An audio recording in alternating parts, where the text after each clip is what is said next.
The two-mallet Etude comes from Thomas McMillan's Masterpieces for Marimba, and is actually originally a flute piece by J.S. Bach that he has taken and put on to our instrument. One of the more difficult aspects of this piece is accuracy, and having dead-on accuracy with the speed that the piece is written at. There are a number of difficult passages to navigate, most specifically the passages where we have arpeggios moving around. We're moving through different harmonies rather quickly, and it takes a great deal of work in order to get this accuracy to a point where you can rely on it in a pressure situation. The two-mallet Etude really needs a long period for development and practice. Make sure that you don't put this one off to the very end. This is a piece that you'll want to spend a great deal of time with for several months prior to the first audition. Build this piece up slowly, build it phrase by phrase, and make sure that we're never moving faster than our hands can move as you move through your stages of development with the piece. We always want to try to lean on the tempo as much as possible in order to get it up to tempo. But at the same time, we want to make sure that our hands can handle everything that's coming their way. As you start to learn this piece, make sure that we're paying very close attention to the sound that we're getting out of the instrument. Make sure that your beating spots on the bar are very, very good. Make sure that we're not cutting any corners in anticipation of the faster tempos. For the most part, you really can play all of the accidentals up in the center of the bar in order to get an equal sound between the accidental and the naturals. And that you can start doing right from the get-go. In the early stages of development of this piece, you'll start to establish muscle memory, which will hopefully carry forward into the faster tempi when you get, when you've developed the piece more and get closer to the performance. Make sure that you're paying close attention to the audio files at slower tempi so that you can really understand the different harmonies that we're passing through and the different melodies that are utilized, so that you understand as we increase tempo when you strike a wrong note. Sometimes we're moving so quickly that our ear can't even pick up that we've missed a note, and because we're relying on that muscle memory, our hands will keep going. But we need to have the ear focused on the sound as well. We need to make sure that we are sort of checking ourselves along the way and not taking for granted that our hands are going to do everything correctly. There are a number of rolls in the piece. These are indicated either by a quarter note duration or above, or by the capital letter R that you'll find on some of the eighth notes tied into various passages. And these rolls need a different approach than what you're using throughout the rest of the piece with all of the rhythmic playing.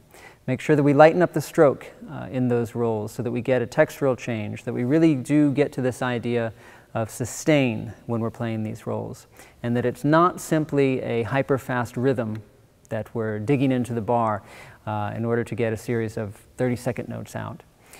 Your roll speed at the top of the instrument by necessity will need to be fairly quick in order to tie these sounds together and to create the illusion of sustain.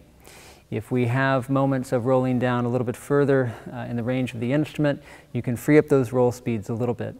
But make sure, more than anything else, our priority here is developing a nice light stroke that really does change the sound of the bar, that really creates something that carries a little bit further so that we have that sustain in those moments of rolling.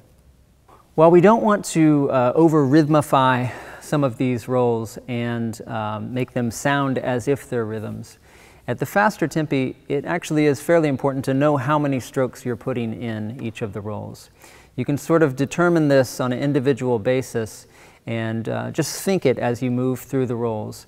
It's not something that we are necessarily going to show the listener, but in order to do it the same way every single time and have a degree of certainty going through these rolling passages, predetermine those number of strokes.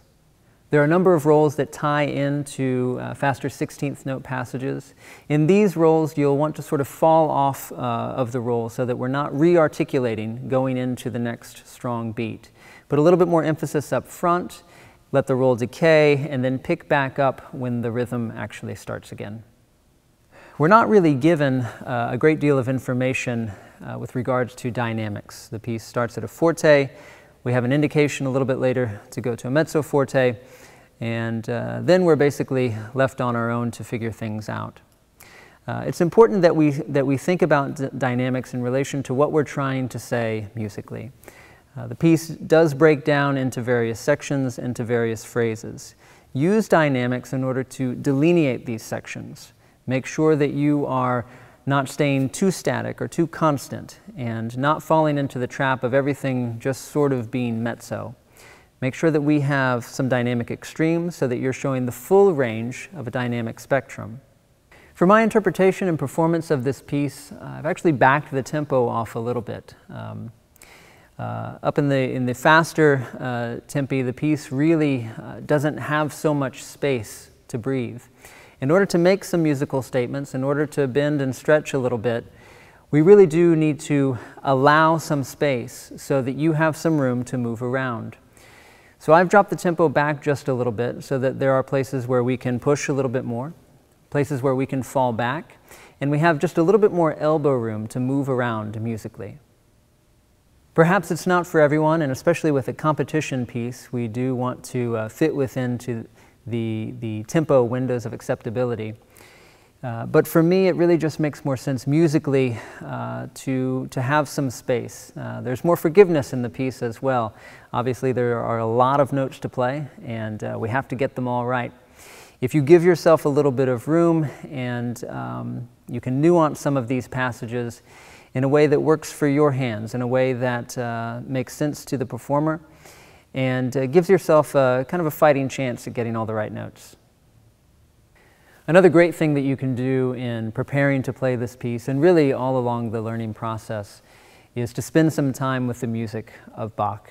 If you haven't listened to a lot of Bach, you need to sort of develop that vocabulary and develop that language so that when you are playing his music, when you are sort of immersing yourself within that language, you know how to speak fluently. There are a lot of things that we have quote-unquote transcribed for marimba, which many times means just simply taking that music and playing it on marimba. The cello suites, the violin sonatas and partitas, the lute suites. Grab as much of Bach's music as possible, listen to as much of it as possible, play as much of it as possible so that you can speak more fluently this piece and play in a more convincing manner.